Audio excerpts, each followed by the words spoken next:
All right, hey, what's up, guys? Coach Mike, Play Fast Football. I thought it only thing I wear an Alabama shirt for tonight's session because obviously there's going to be talk in here about Nick Saban retiring. So we'll get to that in a minute. Let me get to some of these questions that are already here. So, um, three-man service isn't tight. So we've played tight, left it alone, and let the middle safety fit the front side C gap. We have played the Mike in a seven technique from our tight front to give us a C gap presence and stayed with our three high structure. We have shade at the front. So all the things you've mentioned, we have tried. 90% of the time for us, we stay in tight and we try and fit the C gap with the middle safety until we can't. And then usually we adjust and play the Mike there. If we want to stay in tight front, we'll play the Mike to the tight end side. We have a Mike tight call that allows us to put the Mike to the tight end side and he plays it in a seven. Or we'll go to four down and play our traditional quarter stuff, depending on our personnel, their personnel. But my base answer to you would be we stay tight as long as we can stay tight. And my theory behind that is if somebody comes out with a tight end in the game and a three-man surface and makes you, get into a shade front or an under front, essentially if you went with the nose and a shade and the 4-eye and a 5 technique on that side, you're essentially almost in under front. So if somebody plays a three-man surface and that gets us into under, now they know how to get us out of tight. So we always, first scenario for us was always try and stay tight as long as we can because that's the front that people don't want to block. That's the front that they have to have all their adjustments to. As soon as we get away from anything that's tight, as soon as we get into a shaded or an under front or our four down over front stuff, they're now back in the world that they want to live in. So we've tried to stay tight as long as we possibly can. When the matchup isn't terrible for us, it's actually not bad. When they're really good on the three-man surface side, if they're big and physical up front and they're good at what they do, then we've had to make some adjustments. But, philosophy-wise, for me, if I adjust from tight every time you go three-man surface, then why wouldn't you just go three-man surface all the time and we'll never be able to play tight? So that's just my thinking on it, Pat. Appreciate you being here. Appreciate those questions. If anybody, if you guys are coaching or if you have the ability to make decisions on your staff or at least give input, if you need sideline replay, if you have huddle or huddle sideline and you don't like it or you have Sky Coach or something else, I suggest you check out GameStrat. That link that is in the chat box, I'll take you right to their site. I've been with them for about 5 or 6 years now.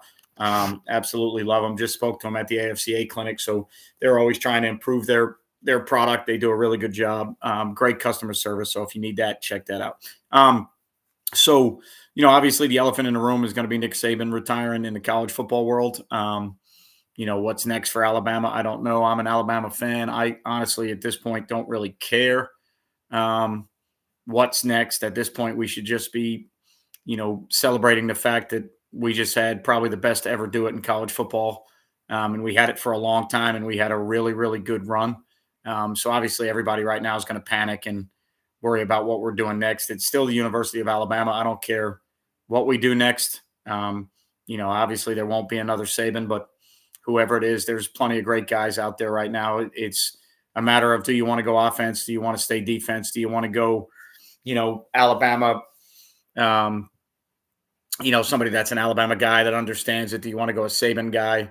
The problem, in my opinion, is I don't think it's going to change.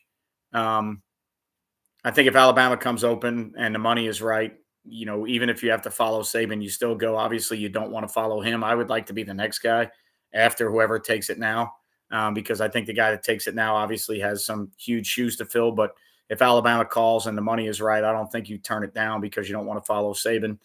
Whoever gets that job, the worst thing that can happen is you fall on your face and you get another job for, $8 or $9 million after Alabama. You're not going to fall off the face of the earth. I think a lot of people would understand that if you take Alabama after Nick Saban and you don't have success, I don't think your resume is going to take a huge hit. They're just going to say, hey, you were the guy that followed Nick Saban. So I don't think it's a bad position for guys to be in. Obviously, a lot of people talk and say, you don't want to follow him. Yeah, I mean, logically speaking, that would be correct from a success standpoint. But,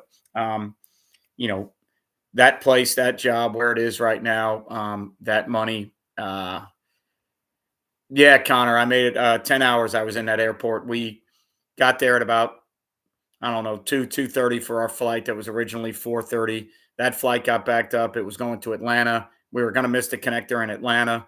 and we kind of panicked and thought we were going to be. Yeah, the Nashville hot chicken was not good, Tony, by any means.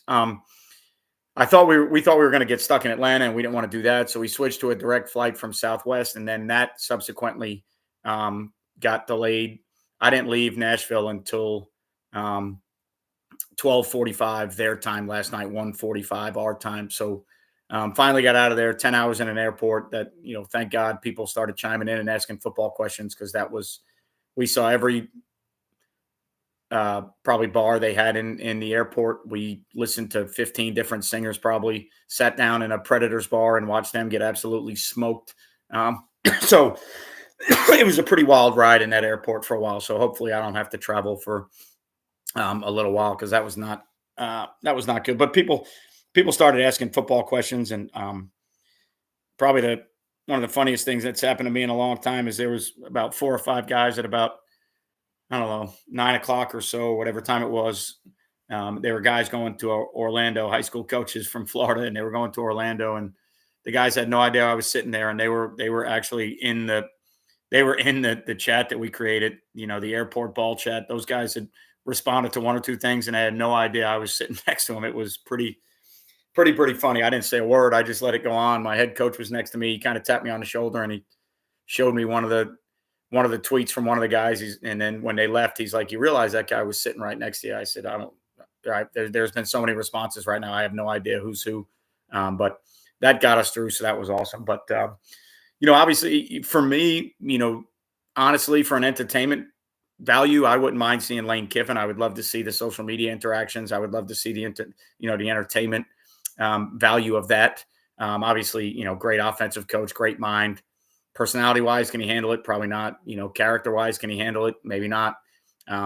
Selfishly, I would love to see it. I would love to see him with those resources on offense because he did a great job when he was there. But at the same time, I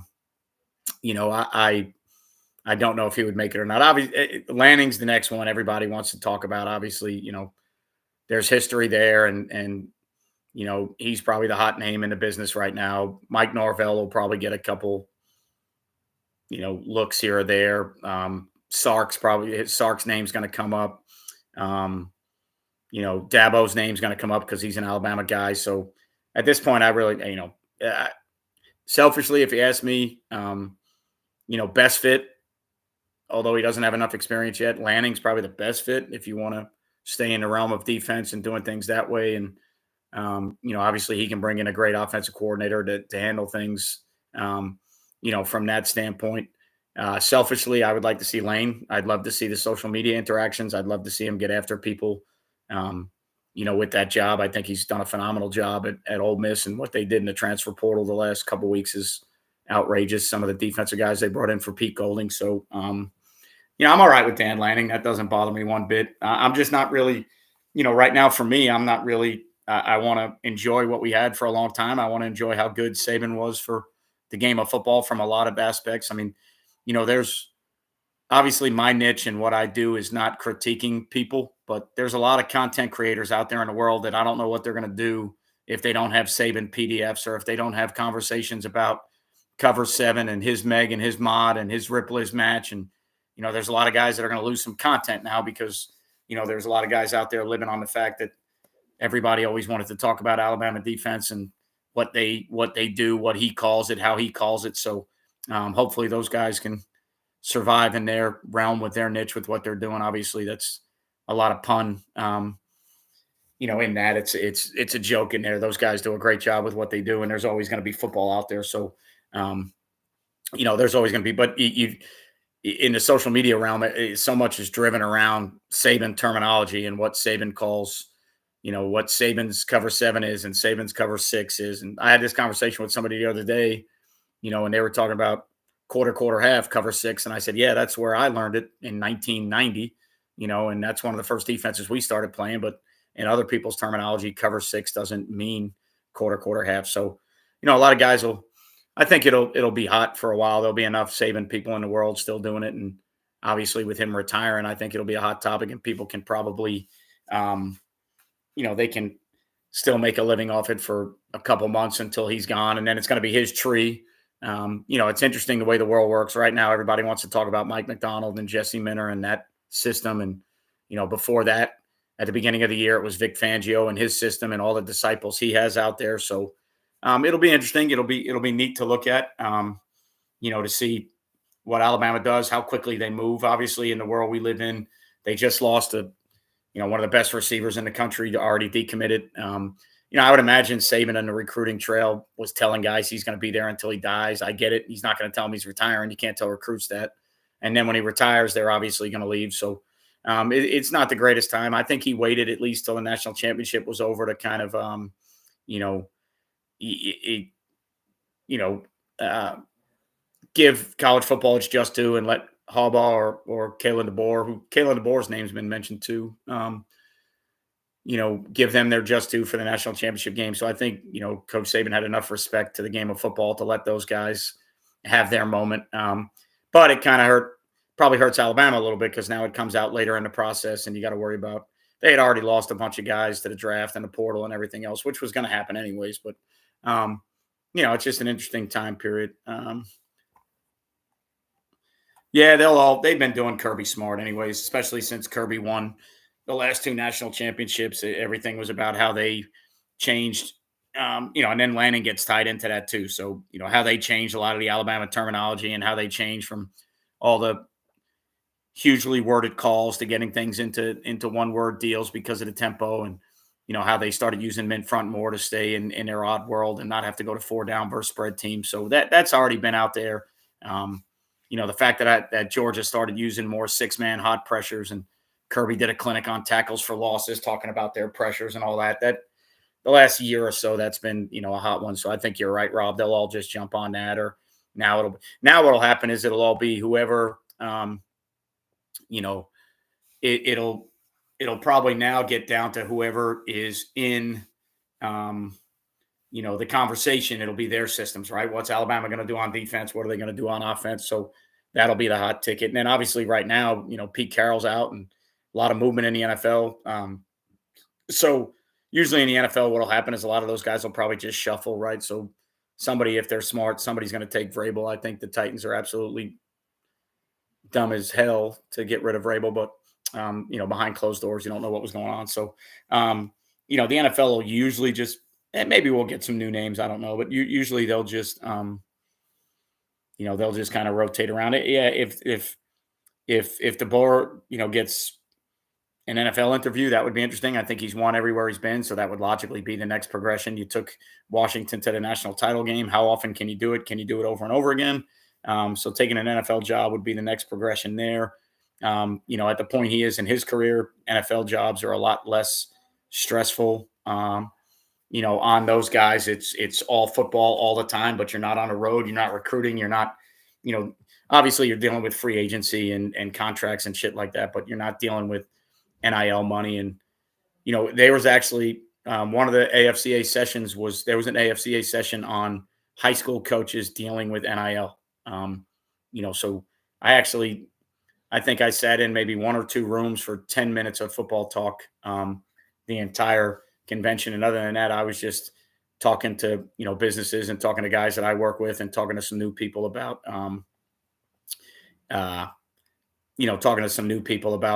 possibly getting on board with what we do and how we advertise and stuff like that. So, and then me and the guy that runs the hat company that I work with that made, this Play Fast hat, and I do all my hats through. He actually said, he said what would be a good idea is if we bought a booth as a vendor and we didn't sell anything. We just brought a whiteboard to a booth and we didn't pitch anything to anybody. We just had a booth where guys could come around and draw plays. Guys could come around and draw schemes and just talk football because there was literally, almost zero football talk. There was a high school talk on using Madden to increase football players' IQs, which is not, I'm not against any of that. It's just that at some point you'd like football at some point. So normally guys break out, they go to the bar, they go somewhere else. I know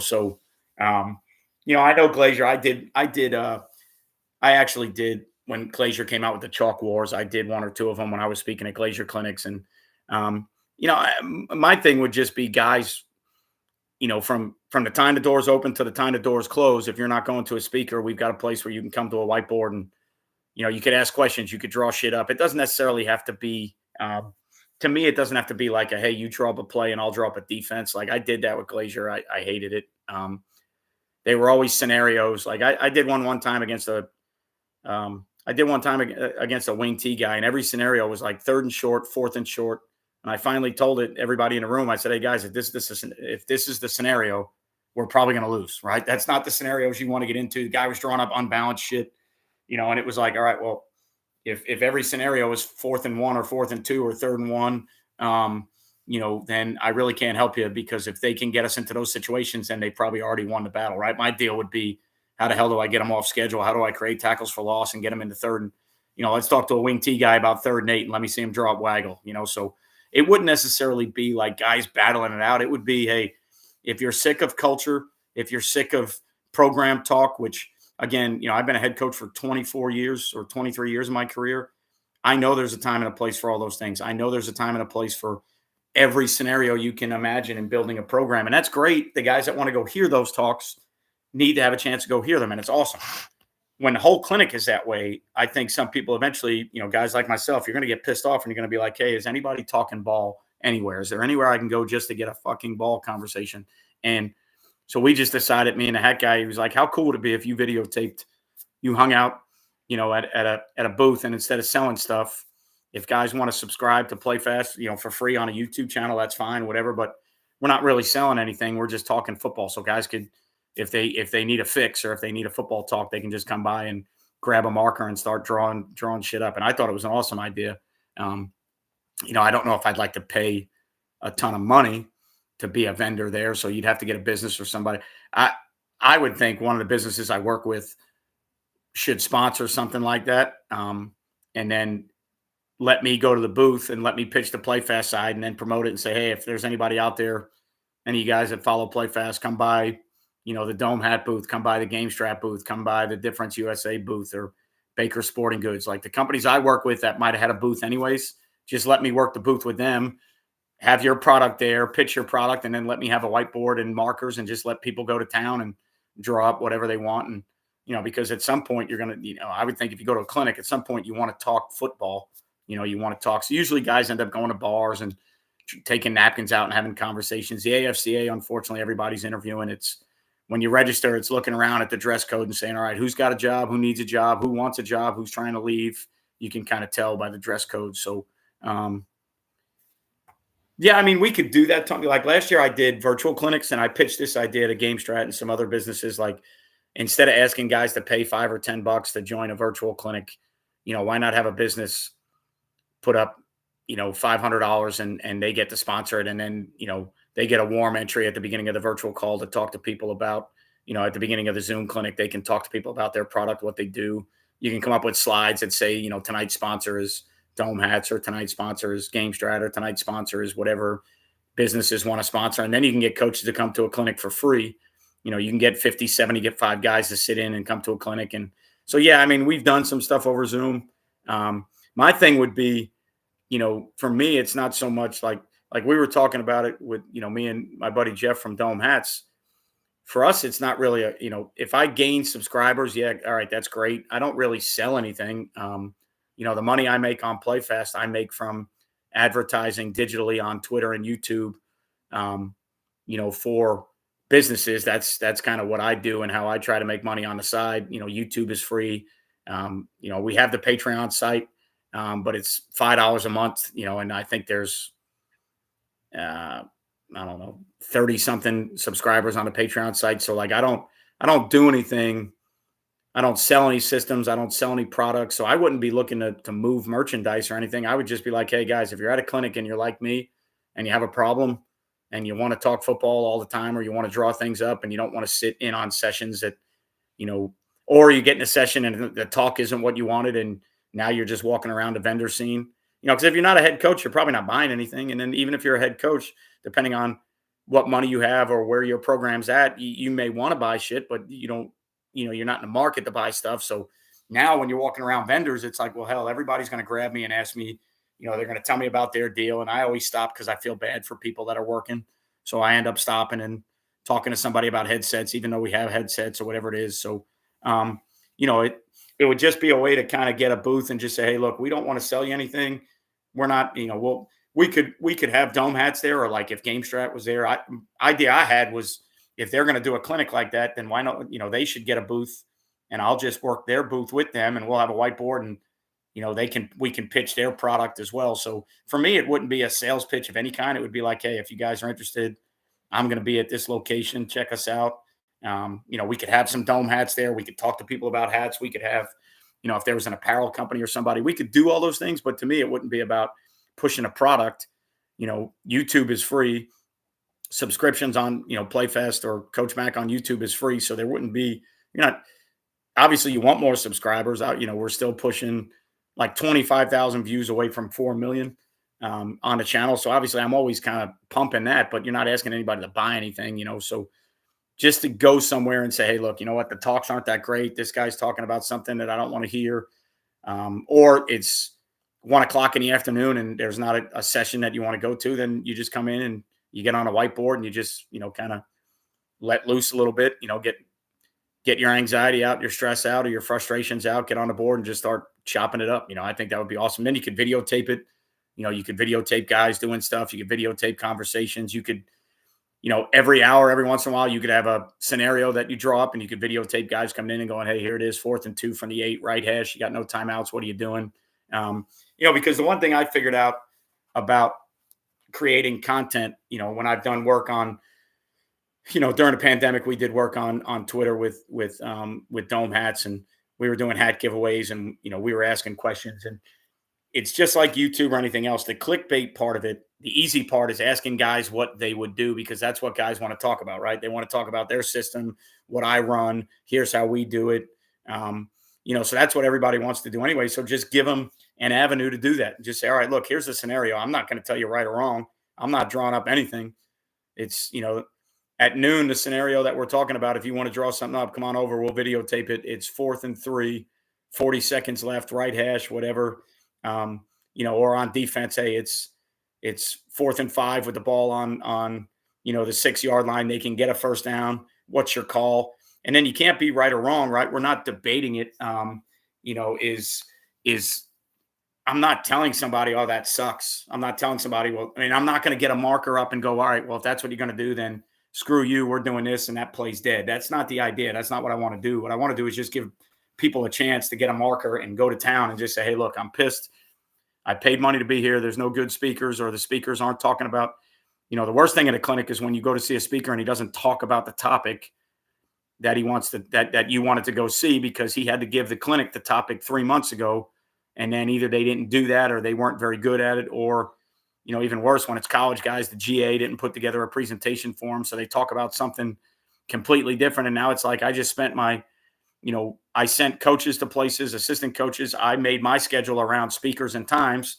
And now I sat in a room and I'm stuck, because I really don't want to get up and leave. Because as a speaker, I hate when people do that, because I've spoken Glacier clinics before. And, obviously we ran our own clinic 2 years ago. And so, I know everybody has a right to listen and get up whenever they want to get up, but to me, that just pisses me off. So I never want to leave. I'll leave after the first session, after 45 minutes or an hour, but I hate getting up in the middle and leaving. I just think it's kind of rude. So now I'm stuck in a session where I went to hear somebody talk about quarters and they're talking about one high, or somebody talk about, something on offense, and then they end up not talking about it. So, you get frustrated, you get pissed off, you want to talk football, just come by the booth, check it out,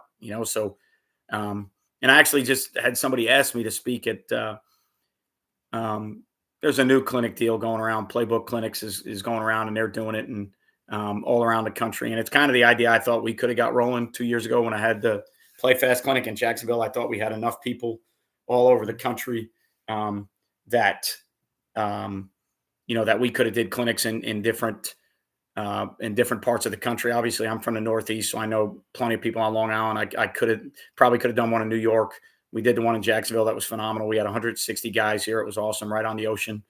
So that was the original idea we had. And now after COVID, and I got to coach and teach for a living, so I'm not in the business world. And somebody put together another clinic out there, and they're taking it all over the country. And actually just got a message on Twitter today asking me if I wanted to speak at it. And I kind of told them, no, give a new guy or a young guy an opportunity. I ran my own clinic 2 years ago, and I would like to do it again. So it's kind of counterproductive to me to speak at something that's a non-glazier clinic when I was trying to get clinics off the ground and running. So turned it down, but I did tell him, I said, hey, if you guys want to give me a booth, I'd love to set up a booth and just let people do shit on a whiteboard. So we had the idea we were going to, obviously we were thinking about next year's AFCA convention, but then we started thinking about possibly Glazier clinics or Nike Coach of the Year stuff. So when that popped up, I thought, well, we had an idea. We were kind of joking about it, eating lunch. We were tired. We had gone to the Jags game the day before. You're on your feet the whole time and talking to businesses. Obviously, he's there. He didn't have a booth with dome hats, but he's there doing business. He does a ton of business in the country music world with Nashville. So in Nashville, so you just get tired, you get kind of delirious, and we were just sitting down eating, in a hotel with a million people around, and it's just like, hey, what if we did this? And I thought it was a great idea because we were actually joking with each other. We were like, hey, is there any ball anywhere? Is anybody doing ball anywhere? And we just kind of came up with the idea. And then when I got this opportunity with the playbook clinics, I was kind of like, hey, I don't want to speak. Give that opportunity to somebody that's younger, somebody that, could use the exposure, or somebody that's never spoke before. But what I might like to do is I might like to use this as a little teaser or a test to see if we could actually pull this off and if people would be interested. And obviously you guys on here think it's a good idea. So, but if you're on here on Wednesday night, then you're out of your mind too, and you have a sickness. So if you're somebody that's on a YouTube live on Wednesday night when college football just ended, then you're a pretty sick person yourself. So you guys, obviously you would love it. That's why you're here. So, so cool. All these subjective opinions on a sport. Yeah. I mean, everybody's opinion. The thing that makes it cool to me, Tony, is everybody thinks they're right.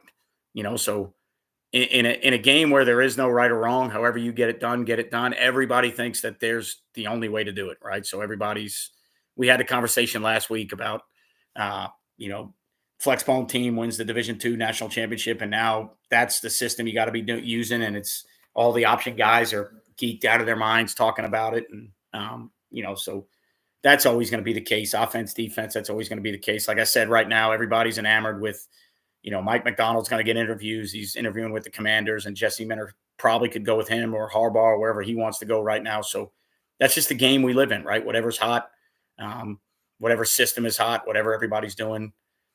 Offensively, I don't know what the hell everybody's going to talk about now because Michigan is kind of old school in a way. The Alabama-Michigan game, when push came to shove, Alabama was running design quarterback runs. Those two teams probably ran duo 8,000 times in that game. So that kind of, duo is the magic term. If you just say the word, like coaches come out from under rocks and all over the place. If you just stood in a hotel at a clinic and just went duo and yelled it out, people would just flock from all over the place. And, the crazy thing is, I don't know if everybody even knows what it is. Everybody talks about it in different terminology. There's the NFL version, the college version. We ran a version where it was 11 personnel, 20 personnel. And, we ran it as a read scheme. We ran it as an RPO scheme. We ISO'd it. We did everything. And when you bring that up to people, they tell you, that's absolutely ridiculous. Because,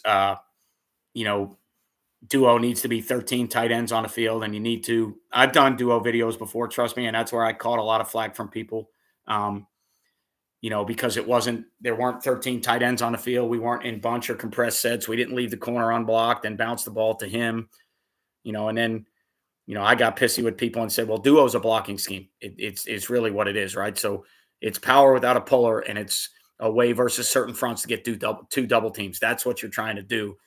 So you can't tell me duo is this, that, or the other thing. It's a blocking scheme. It's power with no puller, and you're running gap schemes, but instead of going to backside, now the interesting conversation somebody had the other day was obviously now, duo is probably not a scheme where you're going to gallop. You're probably going to get more vertical double teams, and it might change the technique of the tackle. Whereas power or counter gap schemes, when you're working backside, is probably more of a gallop deal. So those are interesting conversations. If you ever want to have them with O-line people, and all you got to do is bring, say it's like duo, gallop, and O-line guys will talk to you for 3 hours about it, and they all have their own take on how they do it.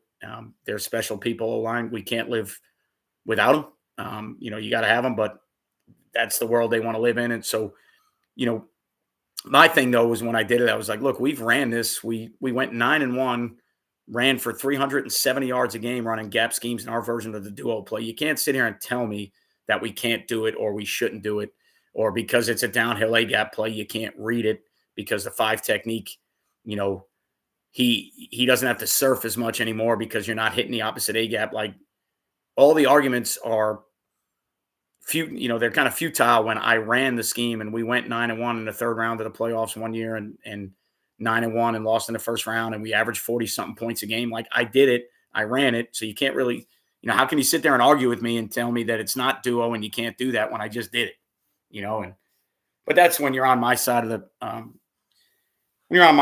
deal. That's what, you gotta appreciate having an audience. You gotta appreciate people's opinions and you gotta understand that, look, if you put a video out there, somebody's going to give you their take. That's why it's there. So, I try not to get too frustrated until it goes on longer and longer, or until guys try to like make a point or get their 15 minutes of fame on your video to make their point. And then you just start arguing a little bit. It's like, all right, well, just because it's run a certain way in the NFL, duo has a meaning. It's a certain blocking scheme. So if I'm using that blocking scheme, I'm just doing it differently. How can you tell me it's not that play? That's enough of that, though. Coach, after meeting with Jim at 2008, we ran the spread duo as a base. Well, the funny thing is, Tony, it wasn't really, whether it was our version or not. I did a video a couple weeks ago when Joe Burrow was at LSU. They lived in 11 personnel duo with RPOs. That's the world they lived in. Yeah, they got condensed and bunched and, ran it from the traditional sets, but they didn't live in, a 12-13 world and do it with multiple fullback, tight end, sniffers, whatever you want to call it. They did it from 20.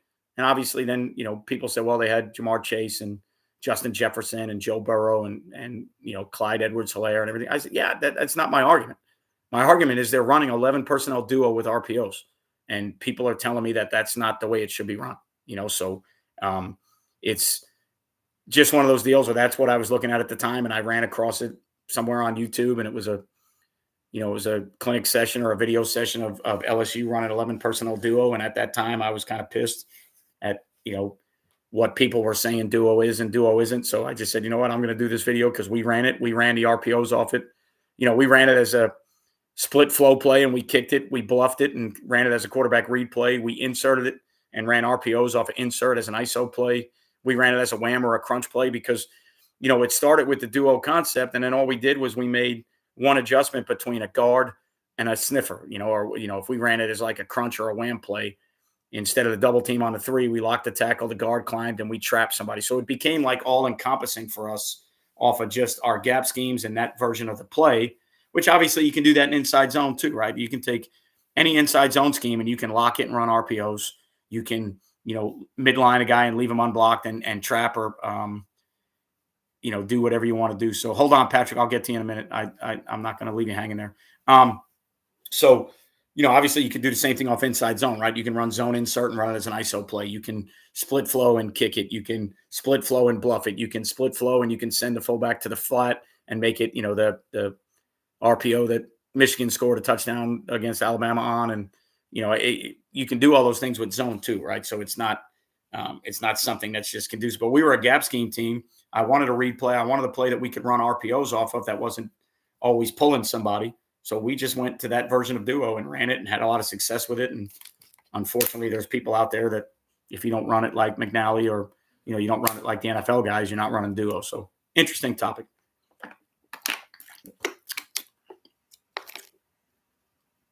I would say, Patrick, if right now, if you're still in college, I would try and find a local place you can volunteer at. I would go in as a volunteer and do anything they asked me to do. I would run a scout team. I would grab bags. I would set drills up. I would start from the bottom up. I started as a GA, and that's basically what I was doing as a GA in college. I was going to get lunch. I was taking lunch orders for coaches. I was making cut-ups because I was at a D3 school, and we had no full-time coaches, so all our coaches were adjunct high school teachers. So those guys had to call me up and said, hey, we need this cut up. And yeah, that asshole right there, I probably had to get lunch and make cut-ups for him at some point.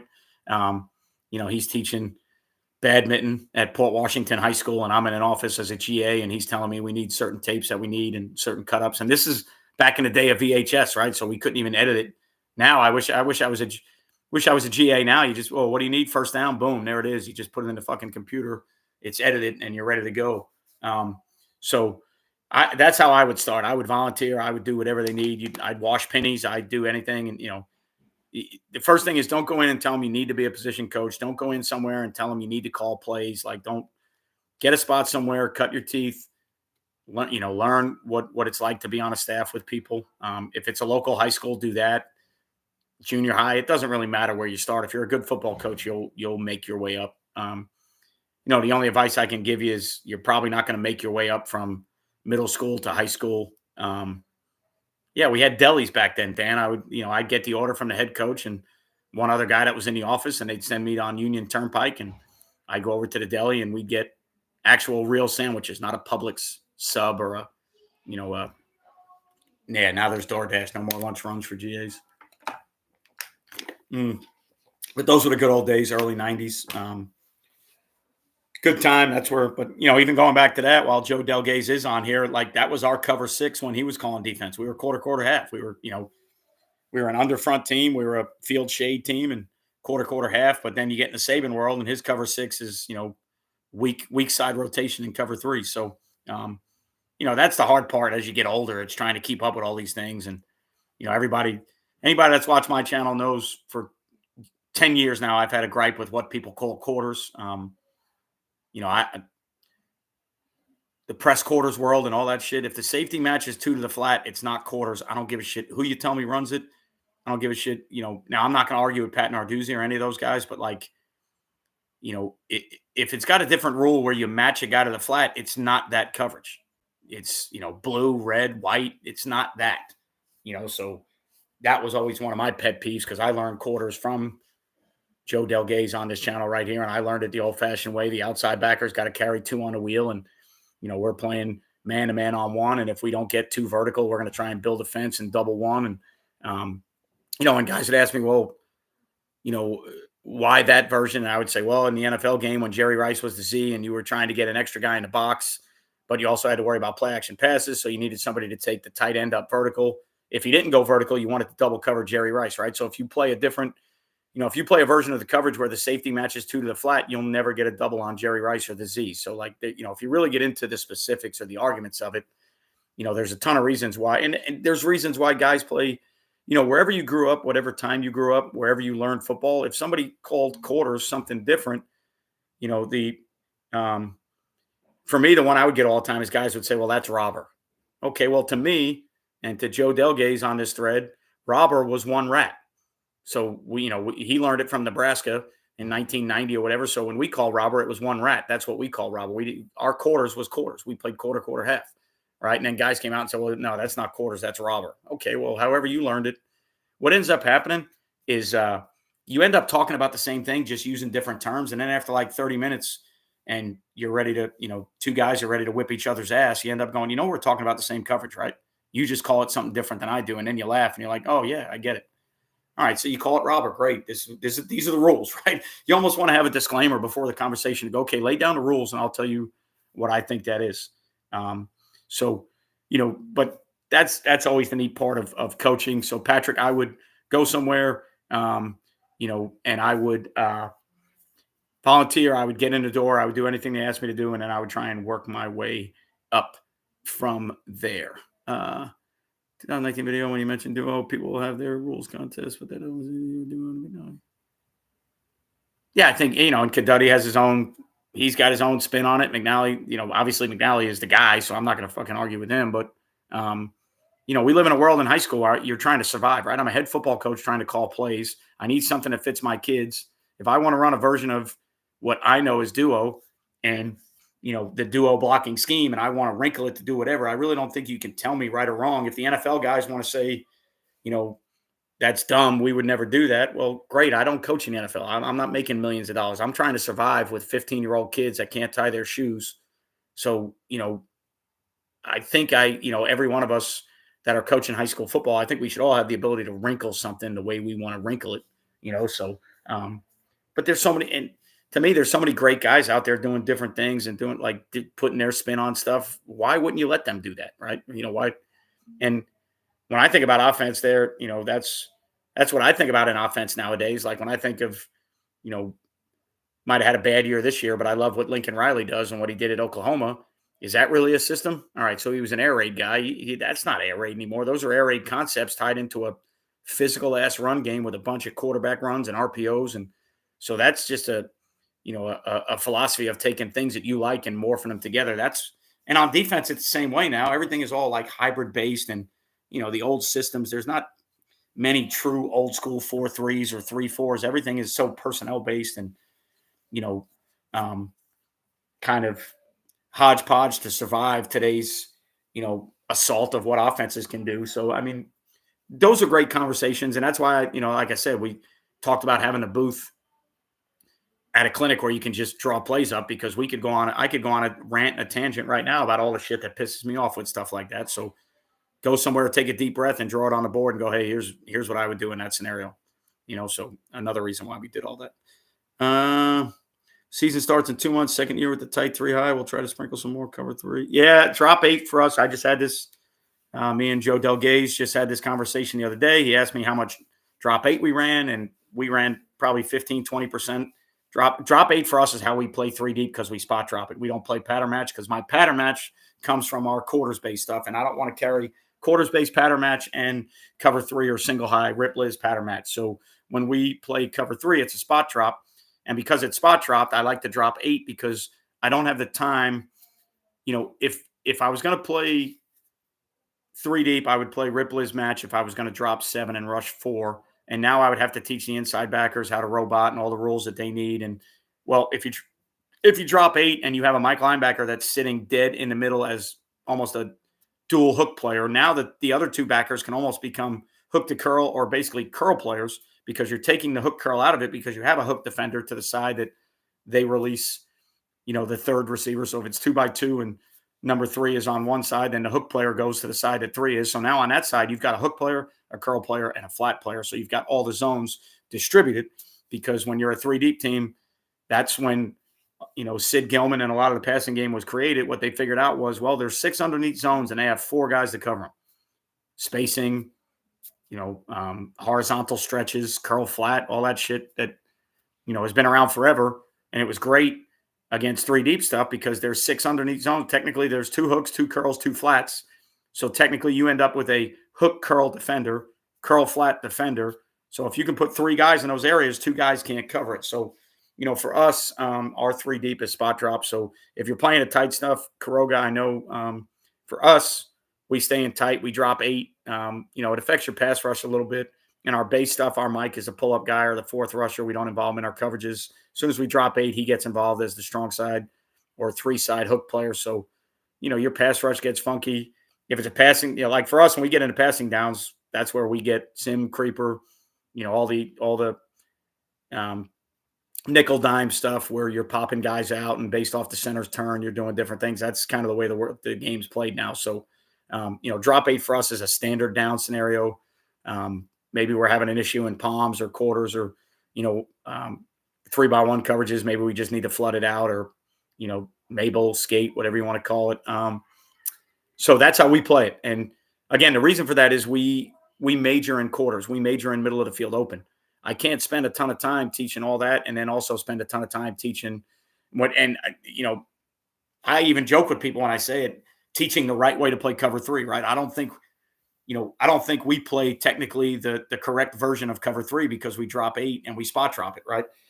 So maybe we play the correct version of country cover 3, but it's still to me not the correct version because there's not hook curl players. There's not, we're not matching routes and carrying and delivering routes to different people. We're basically delivering almost everything because we drop 8. So the great thing about the 3 high stuff, Kurogi, you have to play 3 deep at some point because you need to let that other team know that the middle safety is not always going to be involved in the run fit and he's not always going to be involved in the pushing of the coverages. Because if you're playing 3 high and the Mike is the way we do it, the Mike's not involved in the coverages. So if they push it back or, the middle safety is going to be the guy that replaces the Mike. He's got 3 vertical if you're a middle of the field open team. So at some point, you've got to be able to play that guy there simply because you don't want them to know that you're playing 3 high, but all your base deals are middle of the field open.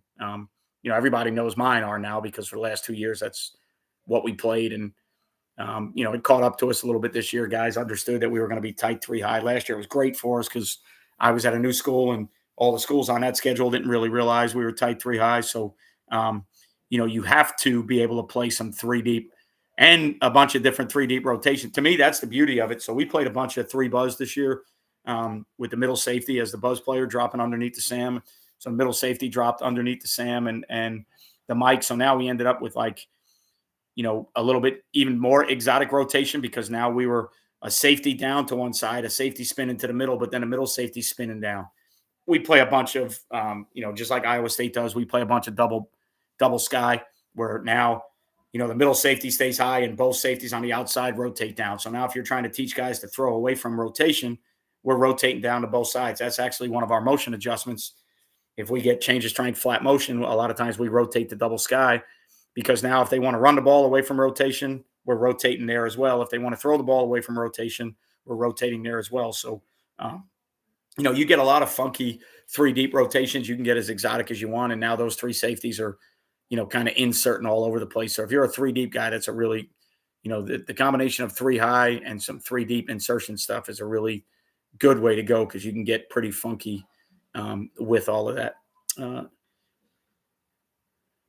Yeah, Tony, that's not a bad idea at all. But I kind of look at it as almost dumbed down already. Like, for us, our three high is quarters defense with the middle safety taking the rules of the Mike.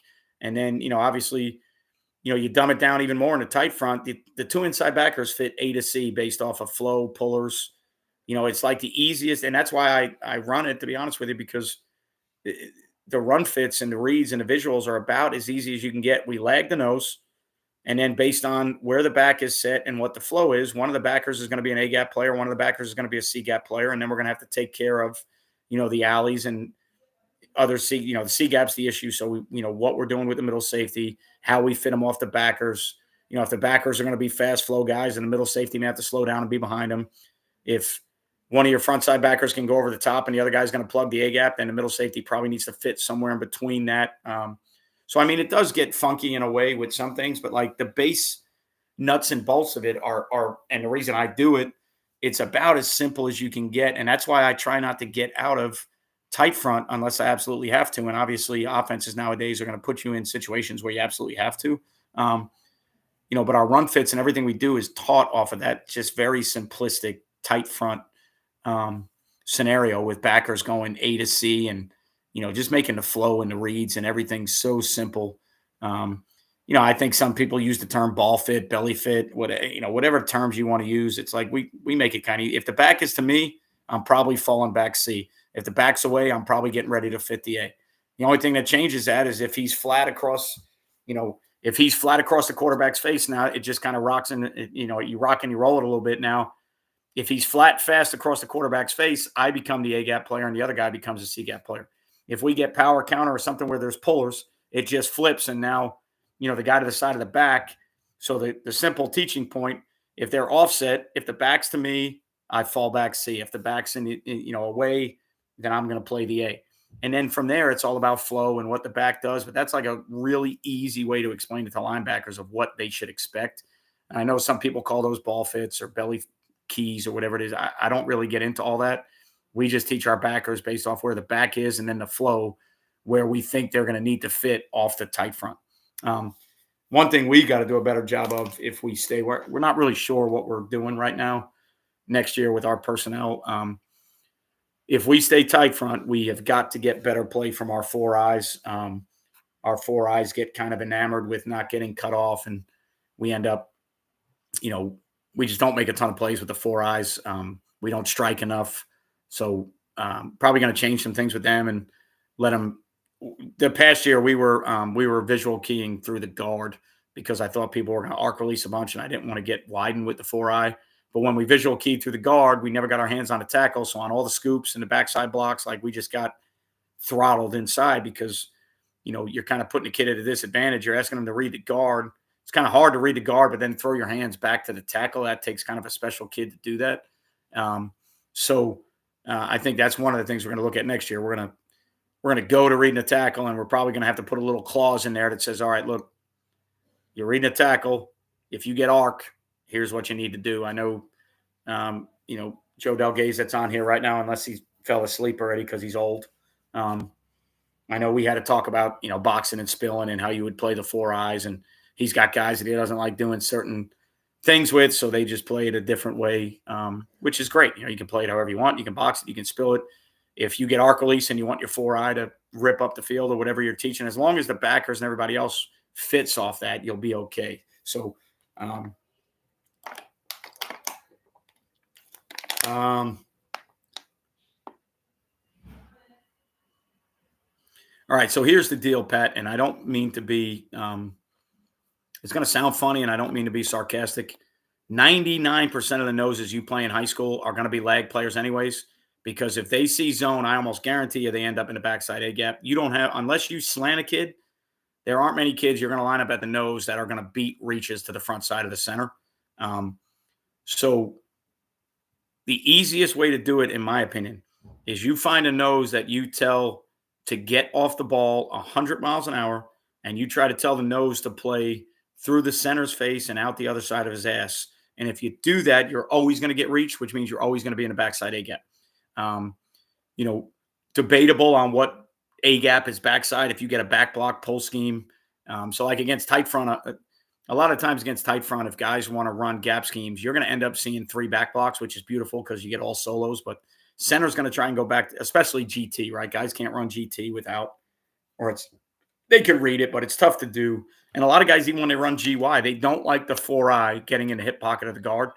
So the center goes back to the 4-eye, the guard goes down on the nose, the tackle goes down on the 4-eye. You get 3 solo blocks. So if you got really good D linemen, it's awesome because you're avoiding a bunch of doubles. But even if you got that scheme, if the center snaps the ball and has to go back on a 4-eye, he's going to go so flat that you're almost automatically going to be on the backside of the center as a lag technique. So, I know that it's probably a concern for you guys, but to be honest with you, it happens almost automatically. And especially if you tell if you tell the nose to get off and be as physical as he can with the center, if the center's a decent player, the nose is going to be behind everything. So you really, again, it's a very valid question and it's a very valid point. But to be honest with you, from doing it for a couple years, you really don't even have to teach it all that much. It happens almost automatically. Guys end up like, how often do you have to talk to 3 techniques about not getting reached or not getting scooped, right? And you're repping that all the time, and you're repping, the keys and the reads all the time. And when it's the nose, now you're letting them get reached and letting them get scooped. So it's almost like the antithesis of saying, hey, look, remember when you were a really shitty 3 technique and used to get reached all the time? All right, well, do that at nose right now. Go ahead and get reached from the center. Now, don't get reached by a guard. Now we got big time problems. But it kind of happens almost automatically. Now, if you move them, Pat, that's a little bit different deal. Now you got to have rules with field boundary, running back stuff, because now you're declaring the A gap he's playing. So if you move them, you kind of got to figure out where you want to move them. But the other thing is your backers are usually more instinctual players, and they're usually some of your better football players. When they read what they read, they'll figure out where his ass is and which A gap he's in, and they'll fix it, pretty quick. That's the other thing. When I first 2 years ago, when we installed this and we were running it, like I was so specific with all these things, and eventually the backer would come to me and say, "Well, shit, coach, I couldn't fit there because there were bodies in that A gap, so I just went to the other one." So I think sometimes as coaches we almost overcoach it sometimes and we overteach it sometimes. It's like the nose is going to end up in the backside A gap almost automatically, and the backer who's running is not going to run into his ass unless he sucks. He's going to run to where he can make a play. So it kind of in that front, and that's why I stay in that front so, probably so much longer than I should, is those fits happen with good football players almost automatically. And you really don't have to get crazy with how you teach it, because the blocking schemes of how they have to handle tight and what the linebackers see based on backfield set and action, it happens almost automatically. They all just, like guys that ask all the time, are you stack track fallback? Are you ball fitting? Are you belly fitting? Well, we kind of like if it's 11 personnel and we're reading off the sniffer and it's split flow, the backer that gets the sniffer to him falls back into C gap off of the action. He's not falling back off of the back himself. Now, if you were stack track fallback, it would be like, all right, inside zone away from me. I got to stack and track that back until the point that he can't get across the formation. And now I got to fall back because this thing's going to wind all the way back to the C gap, right? If there is a window, or if the 4-eye, screws up or something. Now, if I'm stacking them, I can insert myself. So, I 100% get the stack track fall back. I get all that stuff, ball fits, rock back fits, however you want to do it. For us, a lot of times, if we were doing it off a sniffer or a Y off guy, if there was a tendency for GY counter or a tendency for split flow zone, as soon as the Y went back, we rocked back right away and we changed the A to C. So if that sniffer went away from me, I became A off the nose all the time. If the sniffer came to me, I became C right away. So it kind of, in that front at least, it makes it so easy for those guys to fit without, a ton of, now obviously we do read drills and we do fit drills and we do, inside run and all. I'm not saying we don't do any of that. What I'm saying is what scares me when we change fronts is I feel like the other fronts need so much more work versus gaps and split flow and things like that. Then when we're in tight, I feel like we can almost line up blindfolded and the middle safety fixes it. But again, 3-man surface give it an issue, and ball getting to the C gap really quick, falling off the pool table really quick. So it's not the be all end all of defenses by any means. It's helped us tremendously because we do better with vertical runs than we used to as a over front team trying to spill. Just the alignment of the defense, is better for us versus vertical runs. We get the ball going where we want to get it going now. And I'm still with you guys. Come on. So, yeah. Sorry, buddy. He's in your spot. So, we get the ball going where we want to get it going. And now you just got to be able to tackle it. The toughest part, guys, to be honest with you, is you've got to be comfortable with the ball getting out to the C gap and you fitting it with an alley player. Our kid we had the last 2 years is going to Navy, so obviously a really good player. But it's even tough on him. Like, you got to make a ton of tackles in space. But the ball's not going north and south. And with the players that we have at the school that I'm at right now, if it starts going north and south, we've got a big time problem because we are small up front. Now, I think we're going to be bigger next year, and I think we're going to be better up front, and I'm excited about that. To the point where I almost think we might be a 4-down team. We might be a 3-4 team and play a bunch of reduction stuff because we are going to be bigger, and I think we're going to be better up front. So I don't think we need to necessarily go Army. Yeah, Rock. Rock, did you interview for that job yet? So, it's just one of those things that, when you kind of look at it and you talk about it, it's like tight front was good for us for that reason. It helped us with vertical runs where we didn't really have the physicality to defend vertical runs. So it was just one of those deals that was better for us, but I think we're going to be better up front. And now that's not to say that I won't play it. I mean, obviously the thing about tight 3 high stuff is I still think you're different, even though it's out there more than it was a couple of years ago. I still think it's different. I still think offensive guys want to see 4 down. As much as I love 4-2-5 stuff, I think offenses love it too. So I think we're able to gimmick some things with our tight front stuff that allows us to play. This year we weren't great on defense, but last year we were really, really good on defense. I think it allows us to play better defense with lesser size and talent sometimes up front. Our backers are really good. Our middle safety was really good. So it allows our guys that we need to make plays, but we just didn't do a good enough job teaching the guys up front, and we were very small up front. So we were really concerned with them just doing the job that we needed them to do. But, if I do it again next year, I can tell you right now, we're going to read tackles and we're going to have a way to handle arc releases if we don't like what's happening when we get arced. But I'm going to let those guys, because we're going to be a little bit bigger, I'm going to let those guys try and get their hands on some tackles and make some plays. I didn't allow them to make any plays this past year. They were kind of just occupying space. So we played a freshman nose. So if we get him back, I feel good about him making plays. So, I don't know if we're going to change from tight 3 high, but at the same time, if we're in it, I think I'm going to coach the D lineman a little bit different and try and get them a little bit more active in what we're doing. Normally the guys we see, Jordan, to be honest with you, it's you get a lot of tight front beaters that week, and you hope that they're not that good at them, or you hope that you've changed it up enough to where when you get out of the tight front, now you're hoping that if they have all their tight front beaters, their kids screw it up. And now when you go to over front or something else, they can't block that week because they're worried about tight front beaters. So that's certainly one of the, Jordan, that's a great point. That's one of the reasons we do it is we need to be different. Um, I would love to be a team that lines up and says, hey, here it is. We're going to move a little bit. We're going to pressure a little bit, but here's where we are. You got to block us. I'd love to be that team. We're just not there. And most of the schools I've been at, we were never really there. So I've never been fortunate enough to do that. Keep the main thing. Let athletes be athletes and guide them to the right spots. Yeah, I mean, sometimes as a coach, you got to remind yourself that it's not all about what we want. It's not all about what we draw. It's not all about, saying that we out schemed the other guy or we made a better call than the other guy. Sometimes, I think Pete Carroll said that today, didn't he, in one of his interviews? I think, I think Pete Carroll said after he got fired in his interview, I think he said at the end of the day, it's a players' league. Let's focus on the players and keep the focus on them. So it's kind of the same thing with us as coaches, right? At the end of the day, it's a players' game. You got to think players, not plays. So you got to put your kids in positions on your defense. I don't care what your scheme is.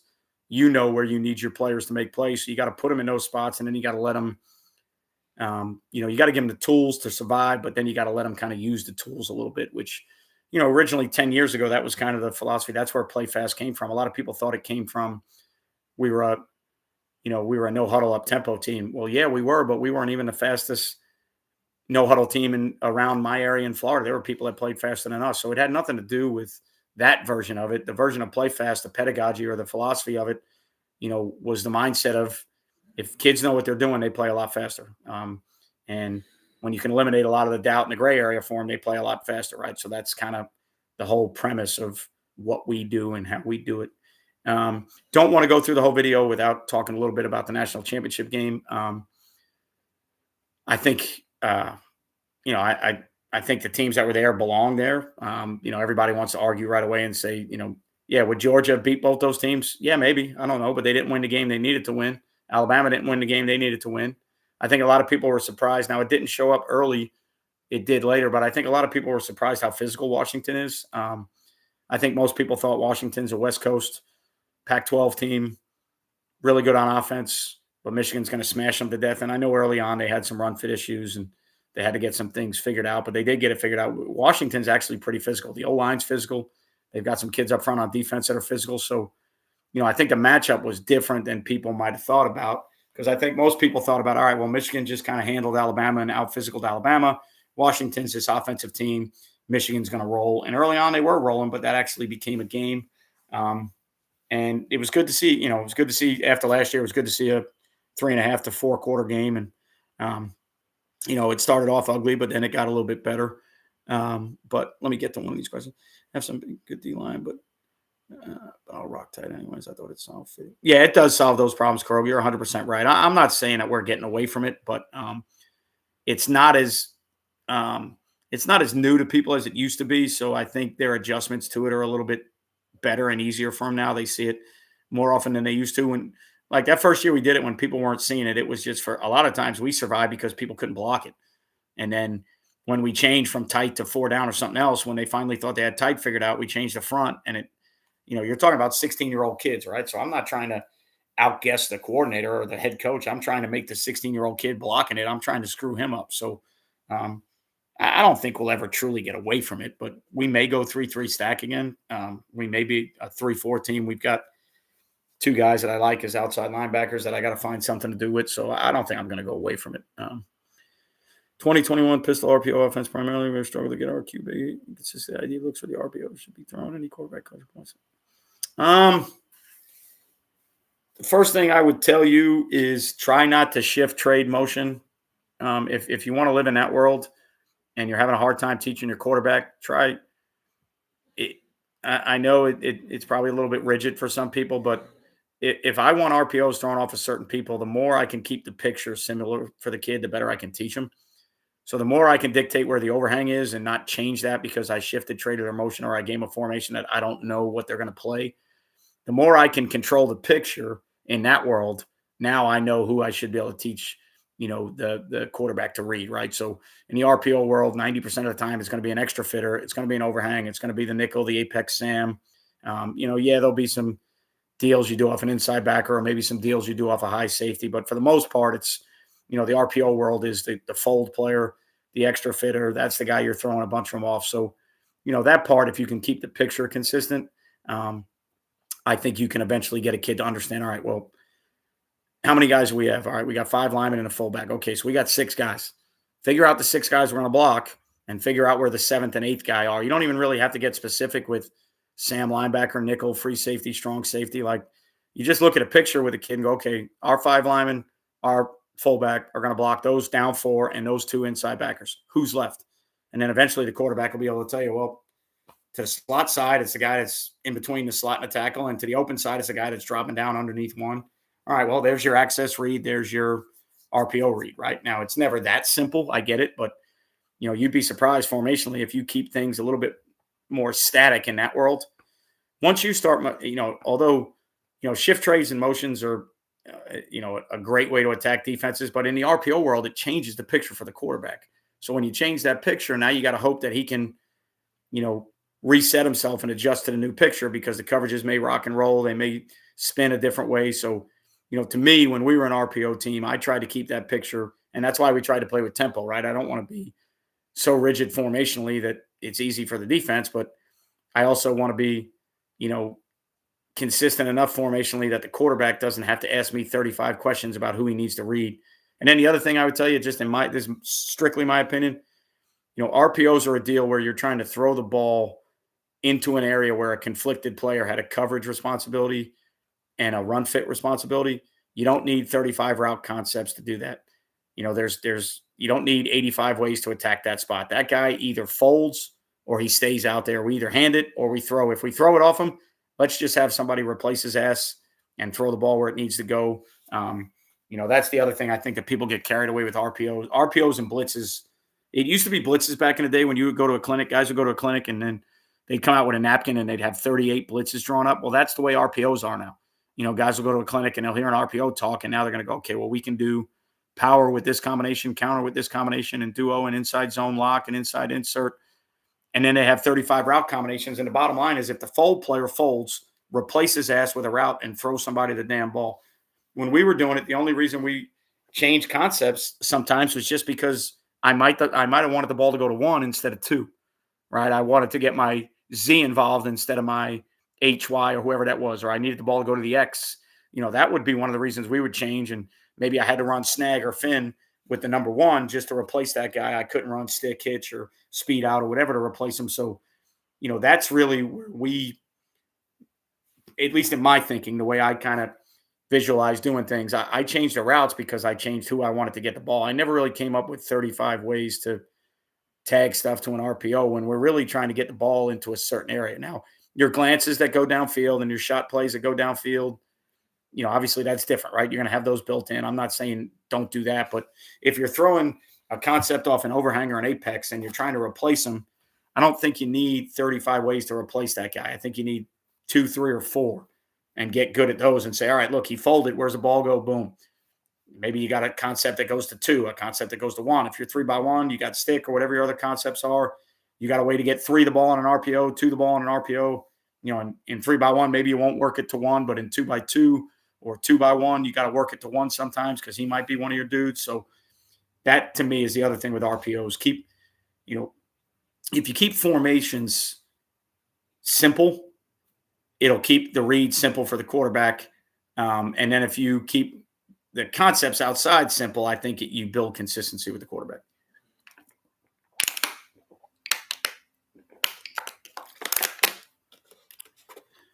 Yeah, so I think there were some run fit issues and some physicality issues early. I think Washington caught up, and then Michigan had to make some changes.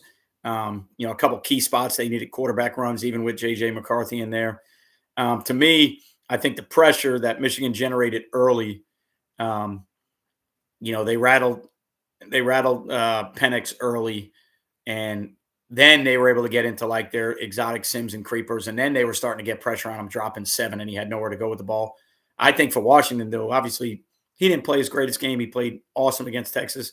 To me, it seems like all their throws ended up being outside the numbers. They went away from throwing the ball over the middle. They went away from throwing, intermediate stuff that they're so good at. For whatever reason, whether it was the pressure, the coverages, they ended up trying to throw a lot of balls outside the numbers. That 15 to 18-yard flood route.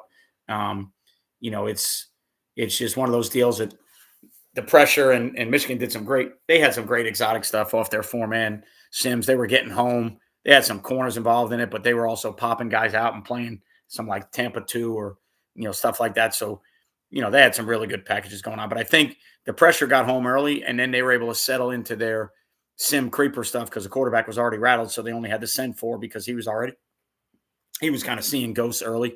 And then by the end of the game, I think he was hurt a little bit. He was just throwing the ball back foot, nothing behind it. So, but they had their chances. They had their, they hats off to both teams, both coaches. There was chances. I think Washington could have won that game.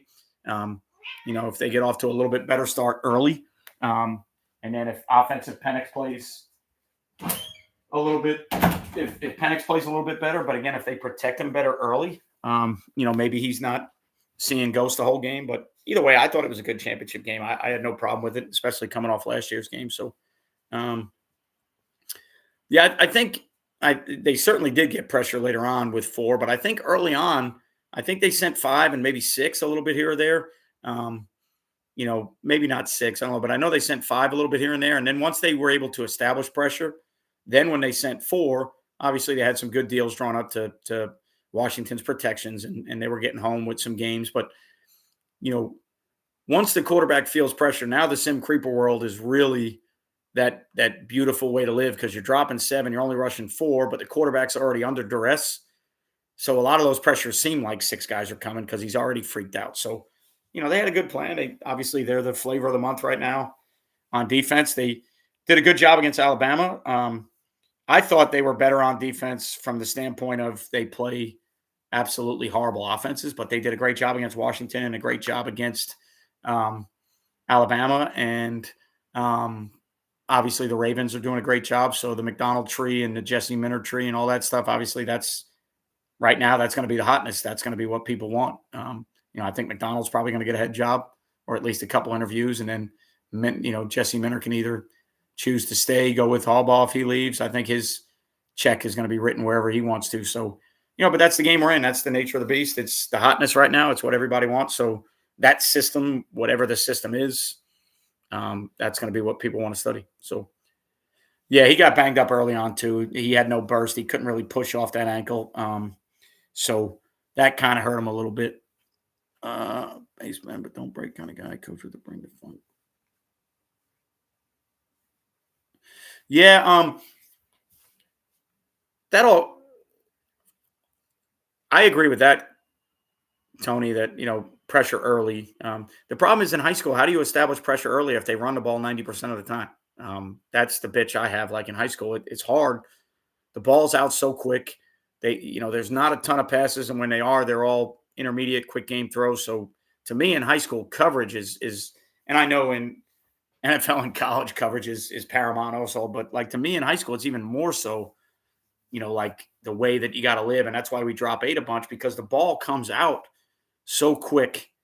The concepts are nowhere near as involved as the downfield concepts in college and the NFL. And so you don't need to be as exotic with your matches and your coverages, but as a defensive coordinator in high school, you'll bang your head against the wall with pressure because every time you try to get pressure, the guy never has the ball. So, but from a philosophy standpoint, yeah, I agree with being more aggressive early. And then you can kind of tone things down a little bit from a pressure standpoint. Because then once you create pressure on the quarterback, he's kind of spooked most of the game. It takes a really good quarterback to keep hanging in there when you're bringing 3, 4, 5, 6. Everything looks like 6 to him once you get him rattled a little bit. So, but I thought, overall, thought it was a good game. I have no problems with the game whatsoever. But in the world we live in, now Washington on offense is going to be something everybody studies, right? Because they were top 10. They did a lot of great things. And so it's always going to be who's got the numbers, who's winning, who's doing great things.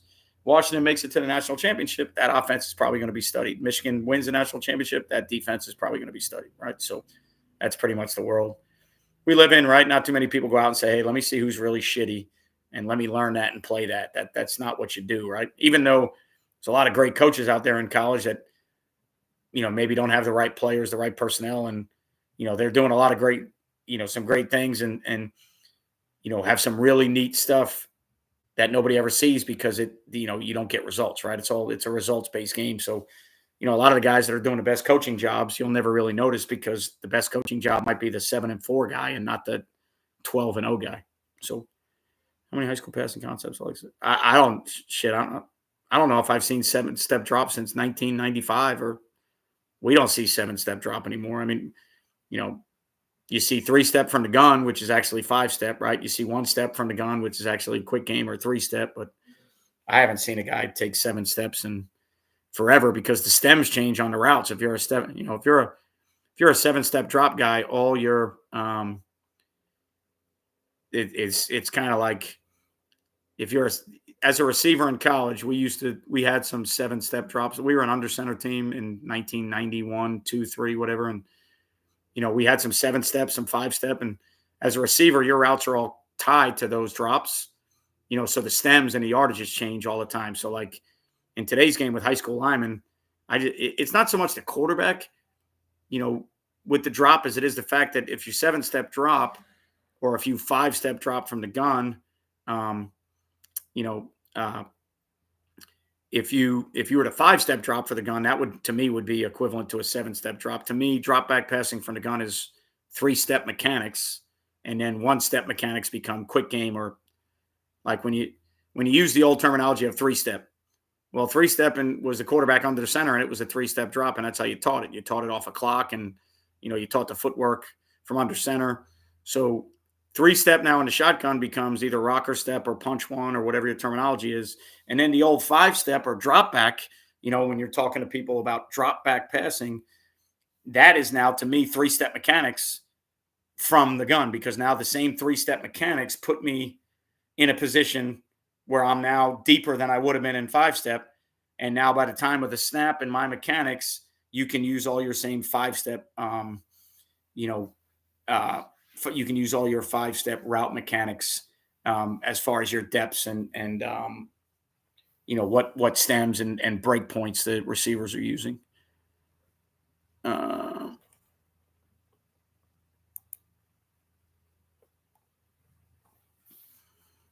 Be hard for me to tell you what I think about independent hands and pass blocking because I don't know what it is.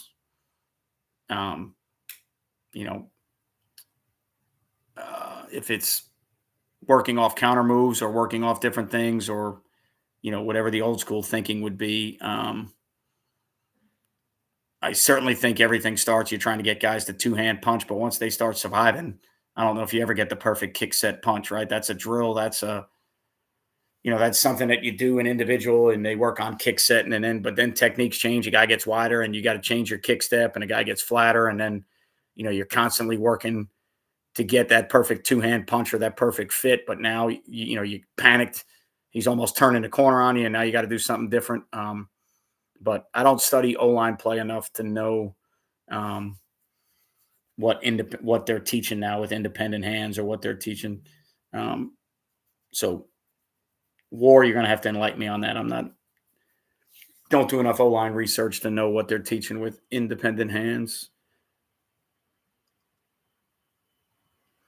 The preferred way to stop split back midline veer would be to take the ball, put the ball in the hands of the worst of their 3 players. So, if the quarterback's their guy, you got to force a bunch of gives. If the midline guy, the fullback's their guy, you got to force a bunch of pulls.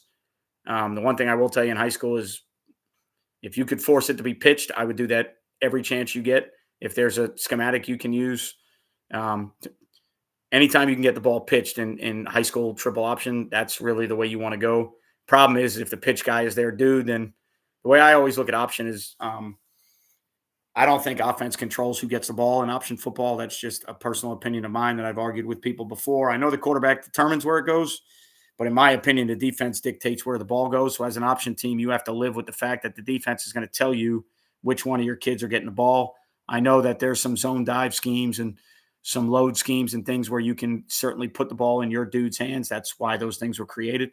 But one of the things you have to live with in the option world is I think the defense can dictate where the ball goes. And when the defense dictates that, if your quarterback's the guy and they will not let him pull the ball, now you've got to have other answers because you need him to have the ball. So to me, it would be depending on what they do best, who's their best player. If their fullback's the best guy, I'm going to try and get in deals where I will not give them give reads to the fullback. If the quarterback's their guy, I'm going to make them give it to the fullback 50 times a game. and if I can force a pitch, I'm going to try and force a pitch. Formationally, I would have to. Formations are going to dictate fronts and what you're trying to play. We're a quarters-based team, so we're not changing. We're not getting out of that. How we would fit it based on, the motions that they're using, the rocket toss stuff or whatever they may be doing. You know, Simplest thing if it's midline is if you get into fronts where they can't really determine who they're going to midline. Whether it be 50 slant and angle stuff or playing 2-2s and moving so they don't know where the 3 technique is. Just try and get yourself into the system where you don't make it easy. The midline guy usually wants a 3 technique. I know offenses are better now than they used to be, and they can do a lot of funky stuff. But in general terms, day one camp rules when they're working midline stuff. They want a 3 technique. Now the veer stuff gets a little tricky, inside veer, outside veer, things like that, if they're really good at the split back stuff. But again, the simplest way to look at it is start with personnel first, players, not plays. Who's their best dude? Work your scheme that week to make sure you get 1.5. If the quarterback's a guy, you got to get 1.5 at least. You got to force a bunch of gives. If the fullback's a guy, you got to get it pulled somehow. So whether that's line movement or, giving them some fronts that forces the quarterback to pull the ball. I would always look at it from the standpoint of defensively, I dictate who gets the ball in option football. So that's the way I would try to do it. Zone dive, mid triple, trap down, toss team. Dictates the defense with a threat of triple. Rarely do they run. Split stunt. Harding gets the ball to the slot on midline most times. Guard gets backer to stay by slicing nose. I haven't watched a ton of. I probably should watch more Harding stuff. I haven't watched a ton of Harding stuff. I'm sure it's probably pretty interesting, and obviously they do a great job with it. And anybody that's good with option stuff is always going to be a bitch or a pain in the ass.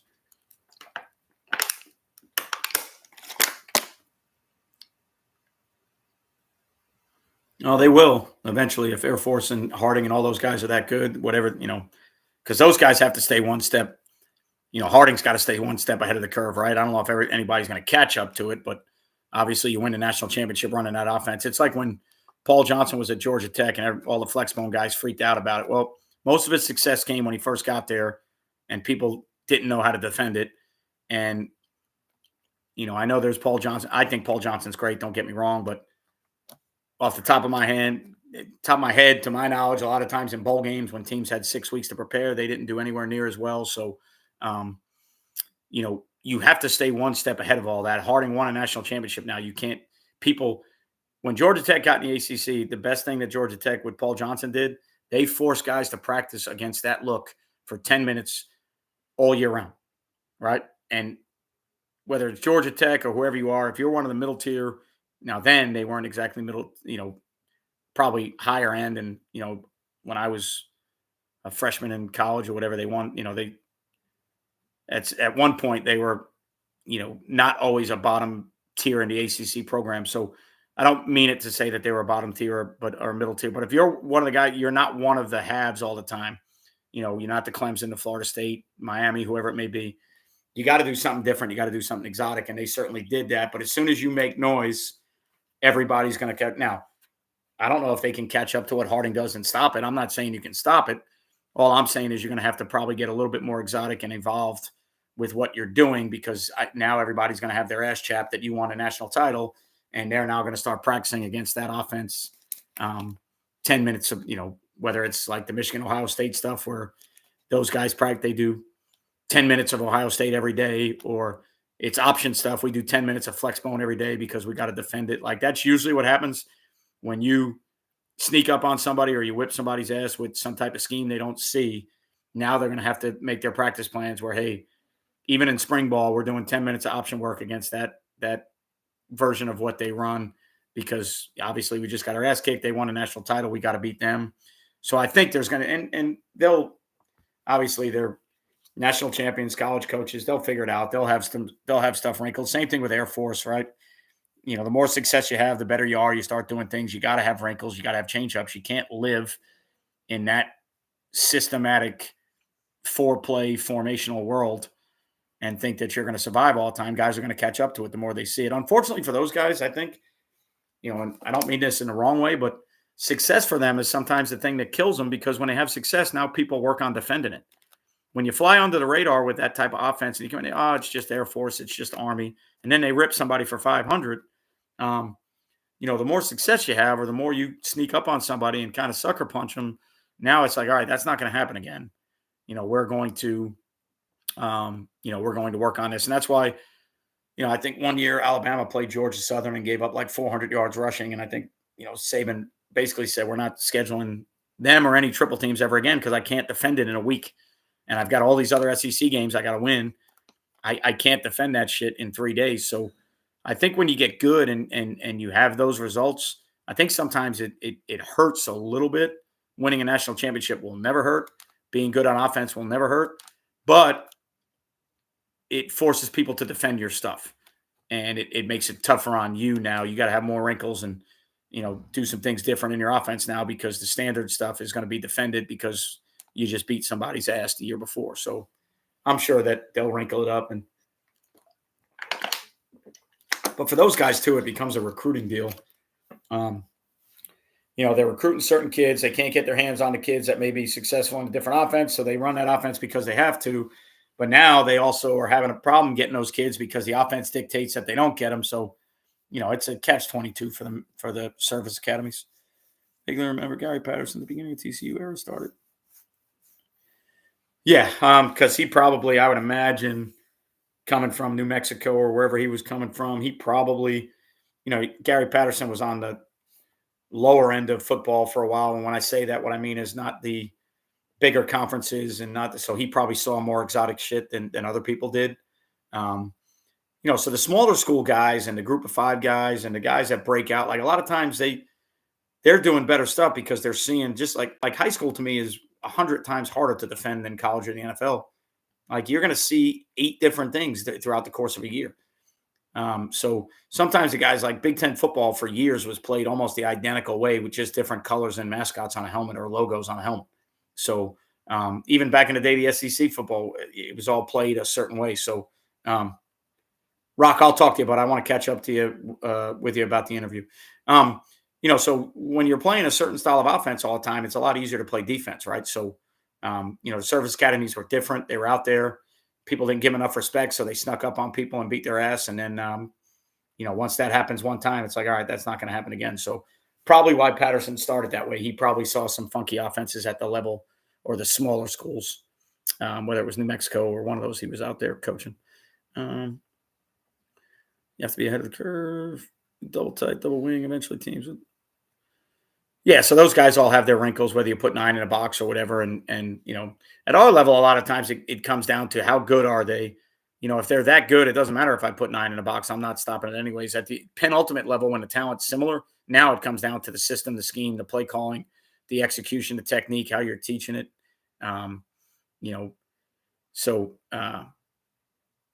offense is actually making I started seeing more teams across the country running double tight, double wing stuff like the old tight splits and super power and super toss and those type deals. So I don't think it's totally gone yet, but I think we broached every topic that I wanted to get to, as far as talking about the national championship game, talked about what I want to do at, my convention idea or my clinic idea, just setting up at a clinic somewhere and not even selling anything. I don't want to be a vendor. I just want to have a booth and I want to go, King, how you doing, bud?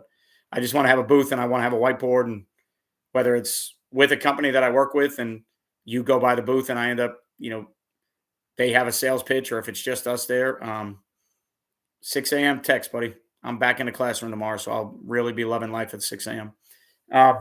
So, whether it's, you just walk in, like I said, I had my issues with, like the AFCA convention. It's awesome. Great time. Love it. There's not a lot of ball there. So I had my issues. So we just started thinking about it.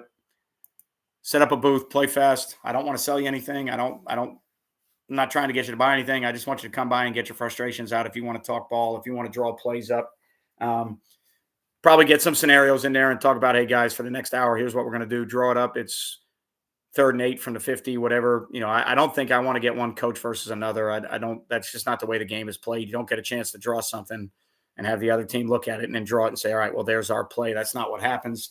That's not why we coach. So, obviously there's formations and fronts and tendencies and everything else, but you don't get a chance to sit down and go, okay, What are you in? Okay, here's what I would run. That's not the way the game works. So it wouldn't necessarily be that deal. It would be more like, hey, for the next hour, we're going to talk about pressures. Draw up your favorite pressure. For the next hour, we're going to talk about even front. Draw up. For the next hour, we're going to talk about 3rd and 6 from the 40. And you got 2 downs to get the first down. Like that to me would be the intriguing stuff. And it would be like, there is no right or wrong. I don't want to debate anybody. I don't want to make it to where they draw something and then you draw something and say, all right, what's the next play? I just want guys to have an outlet to talk ball. I want guys to have somewhere to go to say, all right, look here, if you need a break from different talks, like come by, whiteboard, markers, let it rip. Yeah, here's some hats from Dome Hats, or maybe here's GameStrat, the replay company, or here's Baker Sporting Goods, or whatever it may be. Chris, what's up, buddy? Whatever it may be, it's like, hey, come by if you need a sideline replay system and you want to talk to GameStrat, they're here. If you need hats and you want to talk to Dome, they're here. But and it was actually the Dome hat guy that came up with the idea. He's like, this would be awesome. You could make videos of it. You could do ball all the time. And he didn't even want a booth there. He didn't even want to sell anything. He just said, or you could ask. Yeah, I mean, the problem I have with any of that stuff, Tony, is like, I don't want to dick anybody out and be like, all right, hey, you're here at a convention, teach me something. I don't want to do that. I don't want to get it to where people are offended, but that's a great concept. Like, hey, you guys run power, put it on the board, teach me how you run power. Getting guys to work on their coaching skills, right? How would you conduct this meeting with your players? How would you, and then seeing if it helps them teach their stuff or it gets them more comfortable drawing stuff or even just drawing circles and, stuff on a board. It goes a long way to be able to draw the right way on a board and make it look, respectable, because when you interview and a guy asks you to draw on a board, you might not even get to the first question if you draw shitty. Yeah. I mean, there's so many. The good thing is that everybody that's on here, all you guys, like I said, you're all probably sick individuals if you're on a Wednesday night YouTube live. But obviously you guys think it's a good idea. We thought we might be crazy. We didn't are we crazy? I don't know. But obviously there's enough guys out there to think it's a good idea. Now we just got to go ahead and pull the trigger and say, you know what, we're going to go, to a Glacier, or we're going to go to a Nike and we're going to do it. I'm going to have a Play Fast booth or a Dome Hats booth. And hey, stop by. And then we'll just market the shit out of it on social media, YouTube and Twitter, and just say, hey, come by booth 425. It's all ball from the time the doors open till the time the doors close. Yeah, it's about that time, Chris. I mean, it's been coming for a long time. The game's changing.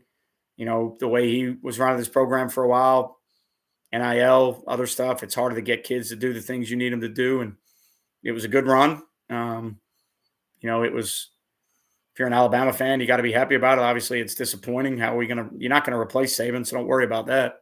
Just go out and get the next guy that, do your due diligence. Get the guy that you think can run the program the way you want it run and can handle the rigor of being the Alabama head coach, and let's go. If it don't work, then let's get somebody else, So that's where everybody, I think, is caught up right now. They're so worried about the next guy. I'm not really worried about that.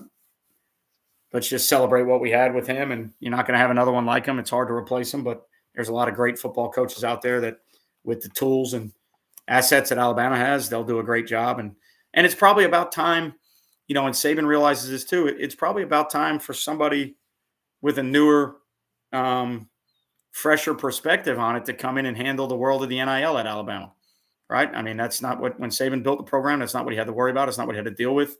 Does it make it an even playing field for some of the other places? Maybe. Does he want to deal with that at 72 years old or whatever? That might be something. But I think to me, it's more like at 72 years old, he's got to recreate, which he's always done and he's been good at it, but he's got to recreate how he runs his program now to keep up with the NIL. And it's probably just too much effort and energy. When he was 68 or 65, it was okay. But now he's probably at the point where, like, look, guys, the game's changing. X's and O's haven't changed. He could do that with anybody right now. But, RPOs change, but he adapted with everybody. So that's no big deal. I think it's how you have to run your program now in the NIL world and the transfer portal world. For him, it's almost like learning something new again. And, it's 72 years old. He probably doesn't want to do it. Now I have no idea what went into his retirement. I'm not, I don't talk to Nick Saban. I had one picture with him when he was recruiting, but, I wish I knew the guy, but I would think it has a lot to do with that. So it's going to be somebody who has, they're going to need somebody that's a dynamic enough personality to coach Alabama. that can handle the media, that can handle the expectations. But you're also going to feel like it's somebody who can handle today's world of NIL. And I know it's new for everybody, but there's a lot of people out there doing a good job with it. So I would think Lanning has got to be one of the top three. Kiffin, behind closed doors, Kiffin might not even have a chance at the job. They might not want anything to do with him, the social media and some of the antics. Football wise, should he have a chance? 100%. Selfishly, do I want him there? 100%. I want entertainment. I want to see him push buttons at Alabama, but they might not even want anything to do with that. I think Dabo's stock has dropped tremendously in the last 3 or 4 years. If they want an Alabama guy, that he would probably be a decent one, right? And for them, being able to get their hands on almost anybody they want behind closed doors, I don't think anybody knows who. I think we all have our names and we throw names out there, but I don't think anybody knows who they're going to go with because they could pick whoever they want. Like, they could, if they thought, D'Amico Ryans would leave the Texans and he's a former Alabama guy, then you could talk to D'Amico Ryans. I mean, you could really go anywhere you want with it, and only them and the search committee and the agents involved, they're the only ones that are really going to know. I think right now, all the names that you mentioned are all the names that everybody throws out there. I think you're going to see Norvell's name. I think you're going to see Lanning's name.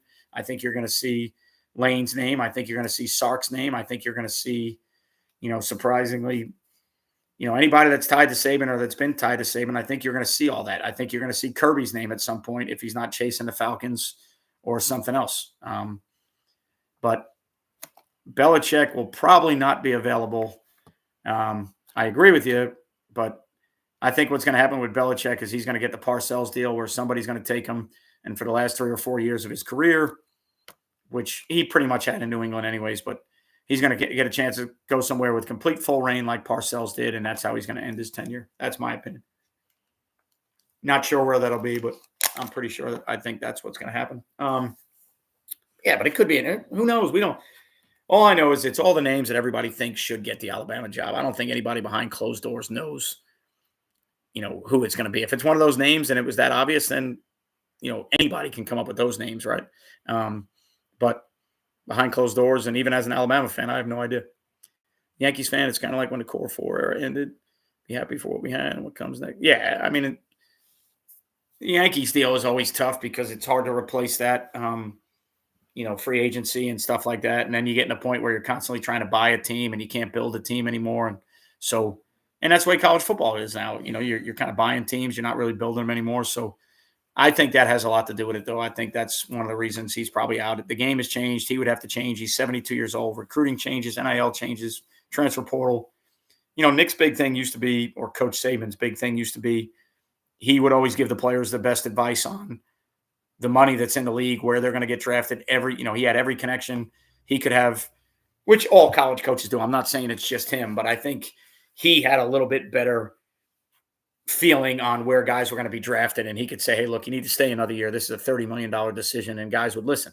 And now, with the transfer portal and NIL money, I think a lot of that's changed because there's so much money out there in college, where I think Saban's best thing was he made a lot of guys a lot of extra money just by getting them to stay or leave when they should have stayed or leave. I think he gave a lot of guys the right advice.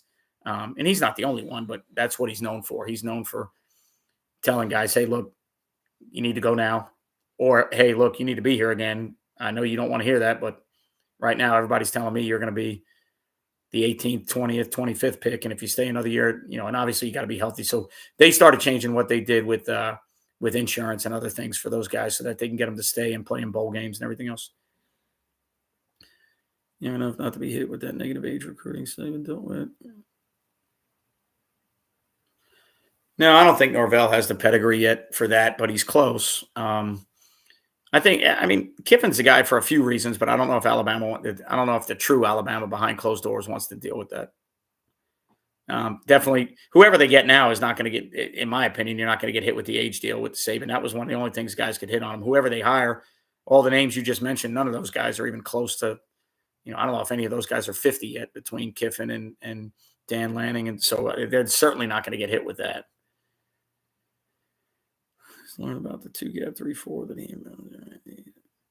I don't know if we have the kid. I mean, it's great. Most high schools don't have the kids to play 2-gap stuff the way they were doing it, or the way Belichick did it, with the Patriots. I don't know if we have those kids it's a great system. I think there's easier ways to play the 3-4 in high school and get away with what you want to get away with. A lot of the guys in high school that are playing two gap, you're playing it more so based off of the block that you're seeing. It's not really manhandling dudes and playing. You're still a ton of guys that play primary gap to secondary gap and all that stuff. But I don't know if high school kids could execute that style of defense. I'm not saying you can't. I'm just saying, to me, I wouldn't. I would rather play more of a traditional 3-4 with some movement and some reduction fronts and get the four backers on the field, be a little bit more exotic with athletes. But I don't know if I would play the true two gap stuff. But it is an interesting study. It's an interesting topic. What they did with Lawrence Taylor and Carl Banks and the defense they created then, that's a pretty good study. So hit everything we wanted to hit tonight, guys. Luckily, I am a little bit refreshed because I was home all day, didn't have to work today, but I got to get back to work tomorrow, and I'm back in the classroom. So shirt and tie, dress shoes, all the fancy stuff. But I have a job, so let's be thankful for that. So we'll be on again probably sometime next week. No more college football to talk about, but probably coaching carousel, coaching changes. Can always talk X's and O's. We can always talk schemes, philosophy, everything else. Take care, King. We can always do that. That's not the I don't think that's even a talk in a conversation personally. I know he does commercials with Saban, but I don't see that at all. I see Kiffin before I see Dion by all means. I'm not saying a deep pocket, but I'm saying I don't know if they want a lot of what comes with that, and I think it would be the same thing with Dion. You got to deal with a lot of that comes with that, and the teams that would want that are the teams that need to stick their neck out and make an impression. At Alabama right now, you want the best fit, the best coach that can run and handle that program. I want Lane Kiffin personally. I just don't know if he's got a shot behind closed doors. I think it would be awesome to see him on social media. I think it would be awesome. I think 2 or 3 years from now, maybe I'd be okay with Dion. I'm not okay with it right now. That was short lived. A lot of now he did do a great job scooping up some big time players and getting some linemen and things like that. So I think he's got an idea. I'm not saying he's clueless. I think he's got an idea of what he wants to do, but that was lightning in a bottle for a couple of weeks, and then the bottom fell out. A bunch of staff issues and malcontents and other things. So I just don't.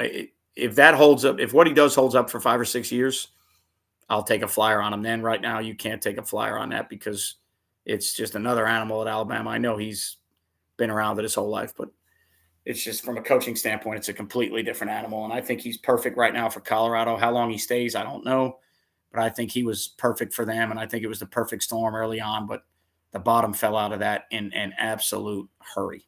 The question with him is going to be, what does he do when his son's gone? He's coached his son everywhere he's ever been. So, I know he's got more than one son, but to me, the quarterback is this, straw that stirs the drink.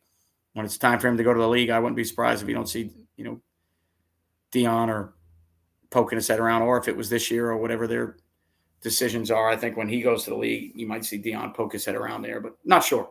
But glad all you guys could be on here tonight. Glad all you guys like the idea of having a booth at a clinic and just talking football all the time. So we were thinking all ball, no bull, like there's no bullshit. It's just ball, draw plays up, talk ball the whole time. Go to your sessions to get your program stuff, your culture, your other stuff, and then come back down here to get your fix. Or even what if another idea would be, what if you went and listened to a speaker and then you came back and had a chance to draw it up and say, hey, this guy was just talking about this pressure. Let's see what it looks like or whatever. That would be a good idea as well. So you don't want to, obviously you don't want to detract from the clinic. You don't want to be, but you're there as a vendor and they're already you're not pulling people away from the clinic. The people have already registered. You're not taking people away. So a lot of things to hash out, but that's one of our ideas. But glad you guys could be here tonight. I'm glad that we got a chance to talk about all that stuff for an hour and 45 minutes. The Saban stuff helped. Obviously, the national championship game helped. But as always, I appreciate what you guys do for me, what you do for Play Fast Football. Thank you for being here tonight.